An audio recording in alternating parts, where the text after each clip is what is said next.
I don't get it. I don't get it. I don't get it. I don't get it. I don't get it. C'est une façon natif la utiliser pour dire pas comprendre. I don't understand. C'est même bagay là, ok? What's up? What's up? What's up? Qui vle di? Sak pase? You never know. You never know. You never know.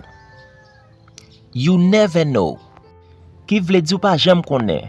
Go to school, man. Go back to school. You never know. I have no clue. I have no clue. I have no clue. I have no clue. I have no clue. Qui vle di?